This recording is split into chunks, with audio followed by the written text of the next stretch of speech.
জনাই স্টেশন থেকে বদ্রী মাতার মন্দির নিয়ে যাব প্রথমে।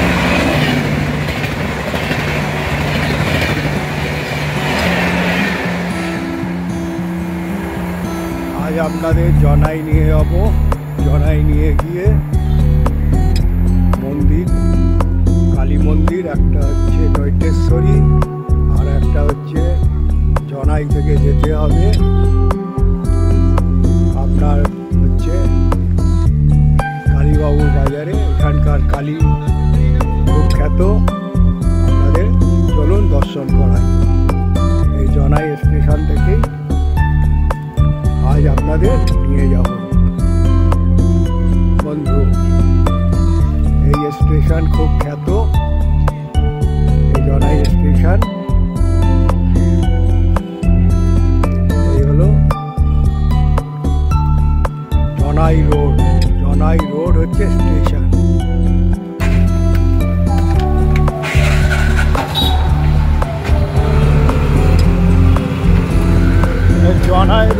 জনাই থেকে অটো নিয়ে বদ্রী মাতার মন্দিরে যাব আজকে।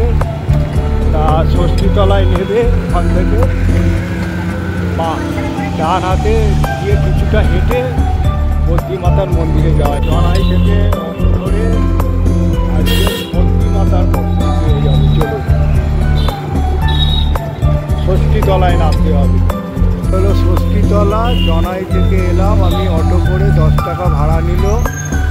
এইবারে এইখান ষষ্ঠীতলা দিয়ে আমাকে যেতে হবে বদ্রী মাতার মন্দির নিয়ে যাব। চলুন, এইখানে এসে না নেবে যাবে বদ্রী মাতার মন্দির। হলো ষষ্ঠীতলা লেখা আছে, জনাই হুগলি। এই নেবে, এইখান থেকে সোজা যেতে হবে বদ্রী মাতার মন্দির। চলুন নিয়ে যাই। তলা দিয়ে হেঁটে হেঁটে জনাই বদ্রী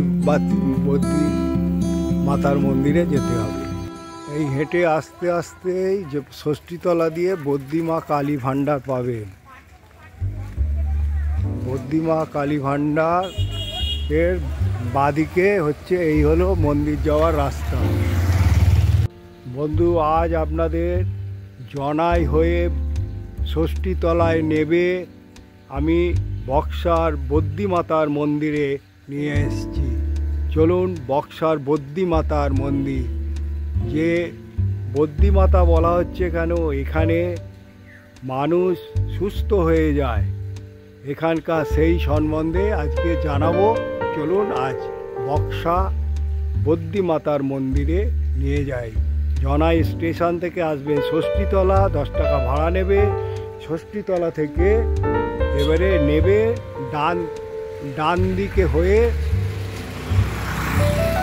2 পায়ে হেঁটে 5 মিনিট হেঁটে 12 শিব মন্দিরের আপনার বাদিক দিয়ে ঢুকে এই বদ্রী মাতার মন্দির। চলুন বদ্রী মাতার মন্দির দর্শন করাই। এই হলো বদ্রী মাতার ঢোকার গেট। দেখুন, গেটের মধ্যে সব দেবতাদের রেখেছে, কার্তিক ফেলে গেছে। হলো বক্সা বদ্রী মাতার মন্দির। চলুন বক্সা বদ্রী মাতার মন্দিরে নিয়ে যাই। এই মন্দিরে ঢুকেই প্রথমে আপনারা একটা শিবলিঙ্গ দেখতে পাবেন বেলগাছের তলায়। দর্শন করুন।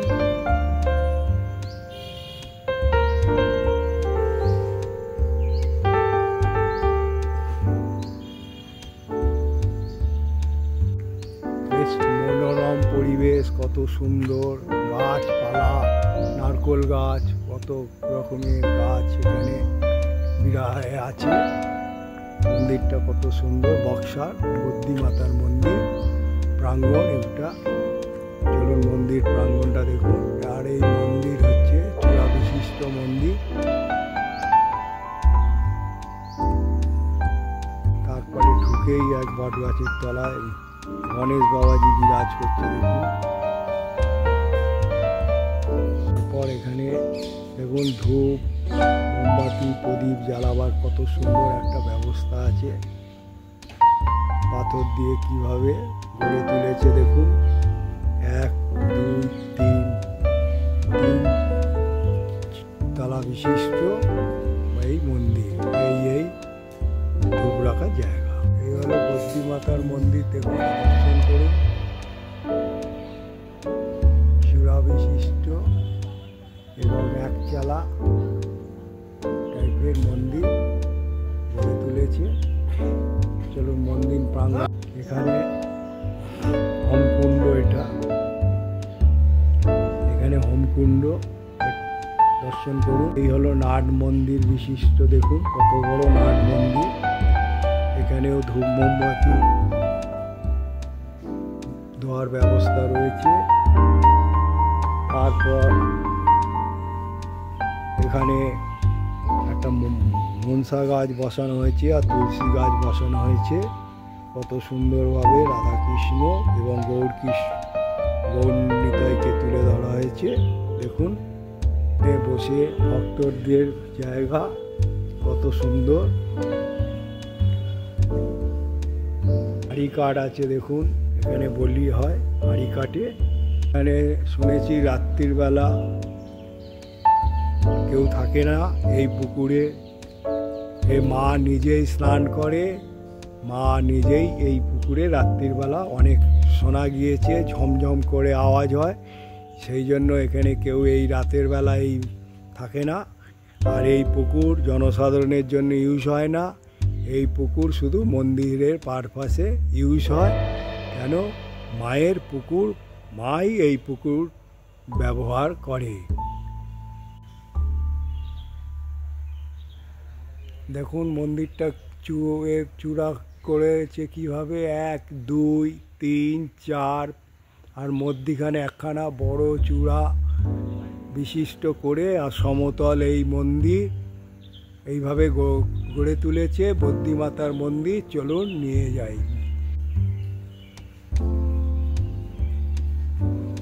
এই মন্দিরে ঢুকে, মা কালী বদ্রী মাতার মন্দিরে ঢুকে এ হচ্ছে বসার জায়গা, ভক্তগণ এখানে বসতে পারবে। মন্দিরটা প্রদক্ষিণ করিয়ে দিই, মন্দির প্রদক্ষিণ করাচ্ছি আপনার। এই মন্দির প্রদক্ষিণ করালাম, মাকে দর্শন করুন। এখানে দেখুন সারদামণি, তারপরে রামকৃষ্ণদেব কত সাজিয়ে গুছিয়ে তুলেছে। আর মা কালী দেখুন, বদ্রী মাতা, মানে এখানে অনেক রোগ মায়ের কাছে মনস্কামনা করলে শুনেছি এখানে রোগ মুক্ত হয়ে যায়। এখানে যা অনেক বড় বড় যাদের রোগ হয়েছে এখানে এসে মনস্কামনা করেছে এই বদ্রী মাতা, সেই জন্যই একে বদ্রী মাতা বলে হয়েছে। অনেক দূর দূরান্ত থেকে এই বক্সায় এই বদ্রী মাতার মন্দিরে আসে কোন এক ভক্ত এসে মায়ের কাছে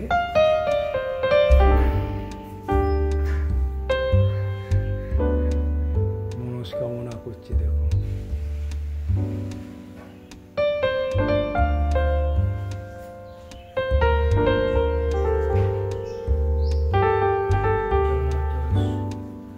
দেবী দুর্গতি নাশিনী দুর্গা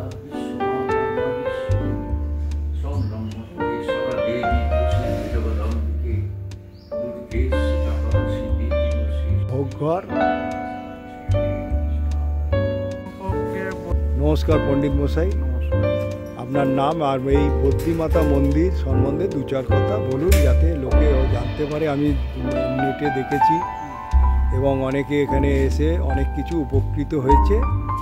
এবং একে বদ্রী মাতা কেন বলা হয়, আর এই পুকুরে মা নিজে স্নান করেন শুনেছি। আর শুনেছি রাত্রির বেলা এখানে কেউ সেরকম থাকে না। আগে মেন কথা হচ্ছে বদ্রী মা হচ্ছে বদ্রী একটা ডাক্তারি কথা, ঠিক আছে। বদ্রী তখনকার গ্রামের মানুষের মাকে মানে আর মনে করুন বাড়িতে অসুখ হলে মায়ের এখানে সবাই পড়ে থাকতেন। মা তাদের যখন যা যা সেই অনুযায়ী রোগ বসত, মা সবাইকে এ করত। এবার বদ্রী সত্য মা এই পুকুর থেকে আবির্ভাব হয়েছে। মানে এই পুকুর থেকে কি ঘট পাওয়া গিয়েছিল? ঘট পাওয়া গেছিল প্লাস মূর্তিও পাওয়া গেছিল। মূর্তি, এই মূর্তি যেটা আছে এটা মানে সেম কোষ্ঠী পাথরে। কোষ্ঠী পাথর যখন মাকে যখন পা গেছিল তখন মা তো আর ছিলেন না, তখন এই গাছের নিচে অনেকগুলো রাখা হয়েছে। এবার বর্তমানে যাদের স্বপ্ন দেয় তারা হচ্ছে Ghosh family. Ghosh family, Ghosh family, Shyamacharan Ghosh ও নীরদ দাসী। শ্যামাচরণ ঘোষ, শ্যামাচরণ ঘোষ মহাশয় আর নীরদ দাসী ওনাদের স্বপ্ন দেয়। স্বপ্ন পাওয়ার পর থেকে তখন মাকে এখানে তৈরি করে প্রতিষ্ঠা করে মাকে এখানে নিয়ে আসা হয়। তখন হয় বাংলা 1327 খ্রিস্টাব্দে। এবার আমাদের মোটামুটি সব ভক্তরাই এখন মোটামুটি সব জেনে গেছেন আমাদের বর্তমান সম্বন্ধে, কিছু বলার কিছু নেই। এখন সব ইউটিউবে সবাই মোটামুটি ওই অনুযায়ী সবাই মা উপস্থিত হয়। আর আমাদের এখানে নিত্য সেবা হয়, নিত্য সেবা। এবার মনে করুন কেউ হয়তো এলো, দু একজন এলে 12টার আগে আসতে হবে, কেন নিত্য সেবাটা অল্প করে, অল্প। এবার বড় করে হলে আপনার তখন বসিয়ে খাওয়ানো হয়। কেউ হয়তো মানবে ভোগ দিবে, মানে নিত্য সেবার ব্যবস্থা রয়েছে। আর মন্দির খোলে কখন? মন্দির খোলা হয় আমার সকাল, মনে করুন খুব পুজো, বিশেষ পুজো থাকলে আমি ভোরবেলা খুলি, আর বিশেষ পুজো না থাকলে আমি 8:30 থেকে 9টার মধ্যে তারপর খোলা থাকে, খোলা থাকে বেলা 1টা 1টা পর্যন্ত। আর তারপরে সন্ধ্যেবেলা? সন্ধ্যাবেলা আপনার 7টা পর থেকে রাত্রি 9:30টায়। আচ্ছা। আর এখানে বিশেষ কি কি অনুষ্ঠানগুলো বিশেষ হয়? অনুষ্ঠান হয় আপনার বাৎসরিক, যেটা চৈত্র মাসের প্রথম রবিবার, সেটা মায়ের বাৎসরিক উৎসব হয়। আর 12 মাসের যে পুজোগুলো, অমাবস্যা, মনে করুন কালী পুজো, এ পুজো ও পুজো, এগুলো 12 মাসের পুজো হয়। আর দীপান্বিতা মন্দির পুজো, সব পুজো এখানে মোটামুটি। আর আপনাদের বাৎসরিক হচ্ছে চৈত্র মাসে প্রথম রবিবার। আচ্ছা, এটা হলো বাৎসরিক পুজো। আর এই মন্দিরটা কত বছরে? মন্দিরটা আপনার বয়স হতে চললো 250 বছর। 250 বছরে। আর এই মন্দিরে অনেকে মনস্কামনা যাদের পূর্ণ হয়েছে তারা যদি পালা করে মনে করুন ভোগ দেয়, হ্যাঁ অসুবিধা কিছু নেই, কিন্তু আগে থাকতে আমাদের জানাতে হবে। কেন বলছি বা এখানে ট্রাস্টিং বোর্ড আছে, যারা এখানে ভোগ মানে ভোগের ব্যাপার যারা দায়িত্ব আছে ওনাদের আগে থাকতে ইনফরমেশন করতে, ফোনে জানাতে হবে। আচ্ছা, ওখানে ফোন নাম্বার যে লেখা আছে না? না, ওখানে ফোন নাম্বার লেখা নেই। উনি হচ্ছেন ডাক্তার, বিশিষ্ট ডাক্তার বিজয় কৃষ্ণ গাঙ্গুলি মহাশয়। ওনার মাসে একবার করে ভোগ হয়। ঠিক আছে। আচ্ছা, আপনাদের এখানে আর হচ্ছে ব্যাপার হলো মানে ওইখানে শুনেছি যে এখানে অনেক আচ্ছা হসপিটালে গিয়ে যে রোগ সারিনি এখানে মনস্কামনা করেছে না, সেটা হয়েছিল। এখন যত জনবসতি সৃষ্টি হচ্ছে তখন মায়ের এখন রূপটা অন্যরকম হয়ে যাচ্ছে, বুঝেছেন। যখন মাকে যখন পুকুর থেকে যখন পা গেছিল সেই সময় মায়ের একটা আলাদা রূপ ছিল, ঠিক আছে। সেই রূপ অনুযায়ী গ্রামের মানুষরা অনেকেই উপকার পেয়েছেন, ঠিক আছে। এখন মায়ের তো যত ভক্ত বাড়ছে তত মায়ের একটা সমাগম সৃষ্টি হচ্ছে। এখন সেই জিনিসটা আপনি যেটা বললেন রাত্রিবেলা থাকার যেটা ব্যবস্থা, সেটা আগে ছিল, যেটা হচ্ছে আমাদের প্রাচীন বদ্রীমাতা মন্দির। আপনি হয়তো দেখেছেন ওই দরজার উপরে একটি ভাঙা একটা টালির সেটের মতন, ওটা হচ্ছে আমাদের প্রাচীন পুরনো মন্দির। এবার ওইখান থেকে ওই মন্দিরটার সমস্যা হয়েছে 1996 সালে। মানে এই যে নতুন মন্দিরটা, হ্যাঁ নতুনটা। আর এইটা যেটা আমাদের এই খাওয়ানো এই রিসেন্ট আমাদের সংস্কার হয়েছে। তারপরে ওই তুলসী মঞ্চ হয়েছে, মনসা মঞ্চ, ওইগুলো হয়েছে। তারপরে এইটা তো ছিল, এটা নাটবন্দি। এখানে বসে আমাদের হোমযজ্ঞ যখন হয় বাৎসরিক 7-8 জন ব্রাহ্মণ। আচ্ছা, এই যে ওই কিছুদিন আগে এই অমাবস্যা গেছে, এই তো কালকেই তো অমাবস্যা ছিল বেলা 11:17 অবধি। এখন প্রতিবাদ চলছে। তাহলে আপনাদের ওই অমাবস্যা রাত্রিরে নিশিরাত্রিরে পুজো হয়, হোমযজ্ঞ হয়, সবকিছু হয় এবং ভোগও হয়। তাহলে এই মন্দিরের মোটামুটি আপনার কাছে এই ইতিহাস জানতে পারলাম। ধন্যবাদ আপনাকে। নমস্কার। এই হলো প্রাচীন বদ্রীমাতার মন্দির। এখানে ছবি, প্রাচীন বদ্রীমাতার মন্দির কি সুন্দরভাবে এঁকে তুলে ধরে রেখে দিয়েছে। আর এই নতুন মন্দির যেটা দেখছেন, এটা 1996 সালে এই মন্দির তৈরি হয়েছে। আর এই মন্দির হচ্ছে 250 বছরের মন্দির। মা দেখুন, মুক্তময়ী, মমতাময়ী। মায়ের কাছে যা নিবেদন করবেন তাই পেয়ে যাবেন। মায়ের সব ফুল সাজিয়ে রেখেছে। আমি সকাল সকাল এসছি, তাই জন্য এখন 12টার আগে তো কোনো এখানে পুজো শুরু হয় না। তা আমি সকাল সকাল এসছি, চলে যাব। তো পণ্ডিত মশাইয়ের ইন্টারভিউও নিয়ে নিলাম, তা মন্দির সম্বন্ধে যতটুকু জানার জেনেও নিলাম। তার আমি ফোন নাম্বারও নিয়ে নিয়েছি, ফোন নাম্বার ডেসক্রিপশান বক্সে দিয়ে দেবো, সেটাও আপনারা পেয়ে যাবেন। বন্ধু, আজ আমি আপনাদের বদ্যি মাতার মন্দির দর্শন করালাম। এই মন্দির আসতে কোনো অসুবিধা নেই। জনাই স্টেশন থেকে নেবে, অটো করে ষষ্ঠীতলায় আসবেন। ষষ্ঠীতলায় এসে আপনারা 12 শিব মন্দির আছে, 12 শিব মন্দিরের হচ্ছে বাঁ দিক দিয়ে ঢুকেই আপনারা একটু হেঁটে এসে এই মন্দির বদ্যি মাতার মন্দির জিজ্ঞাসা করলেও পেয়ে যাবেন, দেখতে পাবেন, বড় করে লেখা আছে। আর এই মন্দিরের ইতিহাস তো বলেছে, তাও আমি 2-4 কথা বলে দিচ্ছি।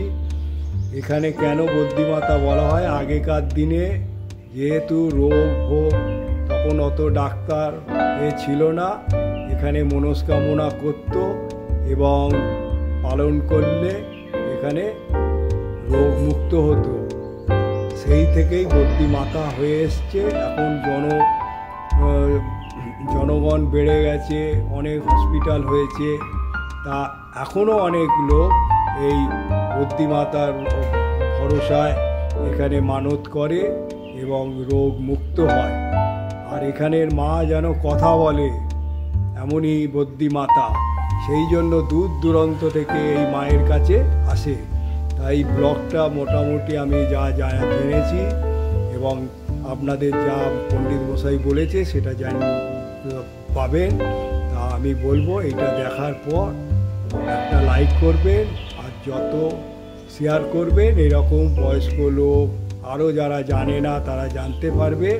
আর যারা এখনও আমার সাবস্ক্রাইব করেননি, অল বোতামটা টিপে দেবেন, আইকন বোতামটা। আমি যখনই কোনো ব্লগ বানাবো আপনারা পেয়ে যাবেন।